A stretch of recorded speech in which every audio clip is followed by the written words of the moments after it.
Hi, sports fans. Rich O'Flaherty here with your TFL Week 4 results show. We are back from our 10-day travels in Ireland. I got to tell you, if you have not been to Ireland, you need to go. If you need to put on your bucket list, it's a beautiful country, wonderful people. Drink a lot of Guinness, a lot of Schmittix, a good amount of Irish whiskey while we were there. Had a fantastic time. I actually got to go up to Agner Castle, which is the O'Flaherty Castle. My family ruled up there for 300 years north of Galway in Connemara, and we were known as the Fierce O'Flahertys.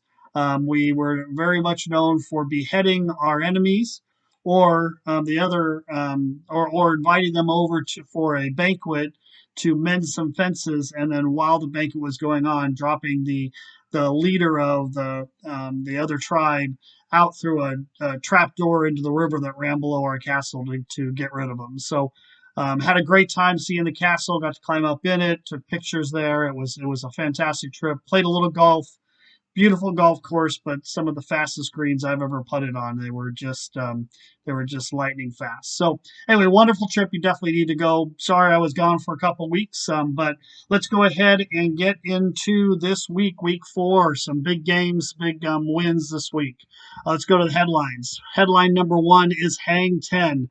They go to 4-0. They win their fourth in a row. They lead the league in total points. Things are looking great for Hang 10. We'll see if what Oh, I'm sorry. We have a caller. Go ahead, caller.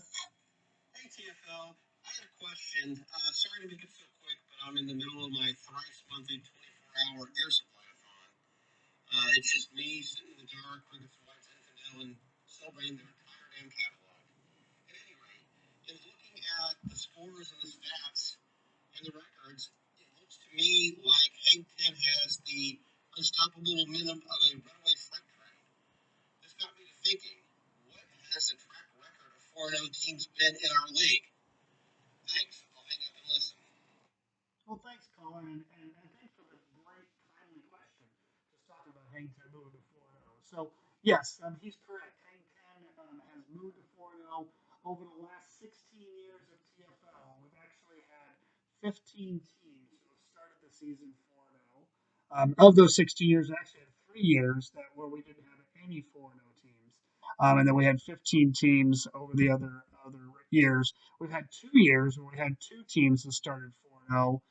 2013, both Hang and Hootie started 4-0, and 2007, the Wolverines and MVH both started 4-0. So it does happen more times than I expected. A couple things for Hang. Number one, given the history, Hang is 100% guaranteed to make the playoffs, as every 4-0 team, all 15 of them, went on to make the playoffs. They have a 93% chance of having a winning record. The only non-winning record was last year, when the Broken Gronk started 4-0 and ended up 7-7. They have an 87% chance of getting at least 8 wins, and the average wins of all 15 teams was actually 9 wins on the button. So the in-season results are looking pretty good for Hang. Unfortunately, Hang don't get too excited because the postseason is not as optimistic. Of those 15 4-0 teams, none of them won the championship game. None of them gone on to win the championship game. Um, Four of them lost in the second round of the playoffs, and 9 of the 15 teams actually lost in week 1 of the playoffs. So 4-0 doesn't mean too much in the playoffs. It doesn't mean finishing well in the regular season. Um, if you look at those teams, the 4-0 teams, we had 5 of them who went 4-0 and then lost in week 5.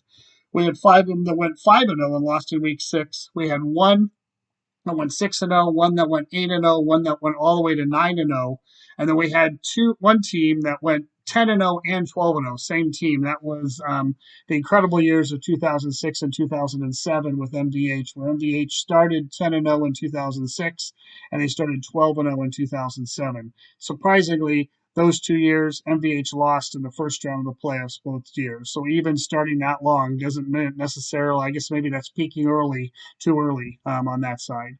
You probably heard a couple of the team names a couple times. Both Hootie and MVH have gone 4-0 three times. Hang actually had only gone 4-0 two times, but was undefeated one other year where they were 3-0-1. So technically, I guess they were undefeated 3 years. Now with this year added in there, they actually also have 3 years at 4-0 plus their asterisk year of 3-0-1. So there you go. Very, it definitely leads to success. Does not mean that you are going to do well in the playoffs, though, Hang. But enjoy the success of the season, and maybe we'll see if Hang can actually, continue on this run and break the streak, and maybe go on and win a championship game. Second headline: Mooners score the high one weekly score of 133 points. So congratulations to the Mooners. And Hootie gets off the schneid, wins their first one, scoring 121 this week to go to 1-3. So let's jump to the games real quick. Game number one is the Hootie game where they were up against the Halfway House. CBS had this as an 87.5 to 83.7 victory for the Halfway House. Hootie flipped the table there, taking a page out of the Girls on the Beach playbook by picking up Jared Goff and starting him. Goff led the team led Hootie with 32 points, and also finally had Austin Eckler pull his head out of his ass, and they got 28 from him plus 21 points from Clyde Edwards-Helaire to lead them over Halfway House 121-92. Halfway House actually got a huge week from from Jacobs from Las Vegas. They got 29 from him and 20 points from Derrick Henry. So Hootie moves to 1-3. Halfway House drops to 1-3. Game number two is MVH versus the Huckleberry. This one, CBS had this as a 90.7 to 87.88 victory for MVH, and they hit that one on the spot as MVH got 24 from Allen plus double-digit scoring in six from their 8 spots to score 101 points this week and hold off Huckleberry, who actually is CBS. Got to give them credit. They were 0.12 off of getting Huckleberry scored exactly right. They got 20. Huckleberry got 27 points from Miles Sanders, so a big week for Miles Sanders and 22 from Mahomes. But MVH pulls out the victory. MVH moves to 3-1. Huckleberry drops to 1-3. Game number three pitted the resurgent Louisville Share team against the Fat. CBS saw this as an 87.99 to 80.09 victory, easy victory for the Share, and that's what happened. Very easy victory as the Share got good across the board scoring from their top 5 spots. The Fat got they're put it this way: the Fats' big week was from their Cardinals defense, who got 14. Share combined got actually this was supposed to be if TFL had done this, the key matchup here would have been the Jay Williams show. It would have been Jay Williams against Jay Williams. And whichever one scored the most was going to lead their team, and that's what happened. Jamal Williams from Detroit scored 22 points to only 2 points for Javonte Williams, but it's sad story there with him blowing out his knee, and he's out for the season. So again, big victory for Louisville Share. They moved to 2-0. I'm sorry, 2-2, and the Fat dropped to 2-2 also. Game number 4 pitted the G-Men, undefeated G-Men at 3-0, going against No Way in Hell Hall, who was at the time 2-1. I'm sorry, 1-2. The CBS saw this as an easy victory for the G-Men. 87.79 to 79.95 was supposed to be an easy walk in the park. It just didn't happen for the G-Men this week. They did get 20 points from Burrows and 15 from Barkley, but they just couldn't get scoring for anybody else. No Way in Hell Hall finally got the big week they were hoping for from Russell Wilson when they drafted him, but really that's the only big week they had the entire time. And G-Men could have actually won this game. They had Jeff Wilson sitting on the bench. For some reason, they chose to start Aaron Gibson against the Dallas defense at home versus starting Jeff Wilson at home against the Rams, and that cost them as Jeff Wilson scored 8 more points than Aaron Gibson. That 8 points would have given them the victory. But victory goes to No Way in Hell Hall, who moves to 2-2. G-Men dropped to 3-1 out of the undefeated ranks. Game number 5 was the Mooners, as we mentioned earlier, 133 points from the Mooners. Not only did they have six of eight positions score in double digits, they had four of their eight positions score in over 20, with Brady 26, Penny 27, Evans 22, and Jefferson 20. Big week for them. Girls on the beach, this might be the way the season goes. Another 60-point week for them. They only got 4 points from Trevor Lawrence, who they have to start because of Dak Prescott being out. But Prescott wasn't even going to save them this week as the Mooners over doubled the girls on the beach with a 133 to 62 victory. The win moves the Mooners to 2-2, drops girls on the beach to 1-3. And then our last game was our game where we had two 100-point teams again. So I think this has happened twice now so far this season.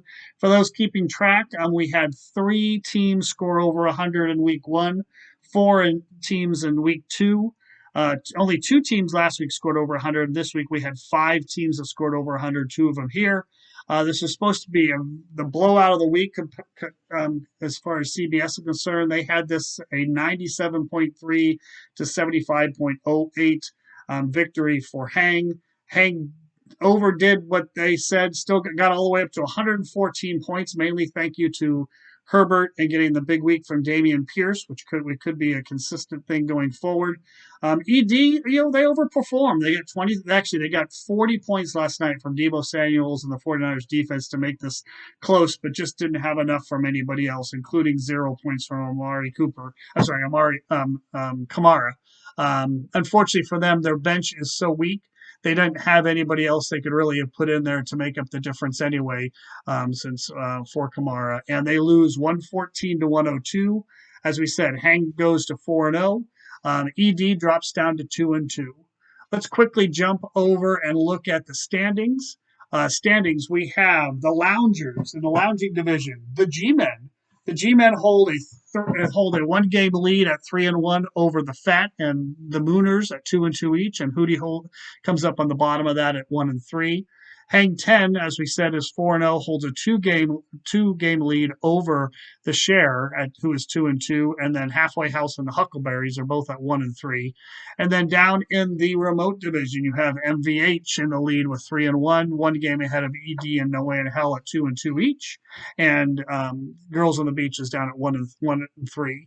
As we said, Hang is leading the league in total points at 410.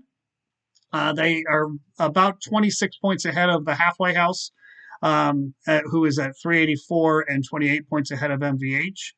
Surprisingly, Girls on the Beach is not the lowest scoring team in the league. That honor goes all the way up to the Fat. The 2-2 Fat have scored 277 points. That's less than 70 points a week, and somehow smoke and mirrors, they are 2-2.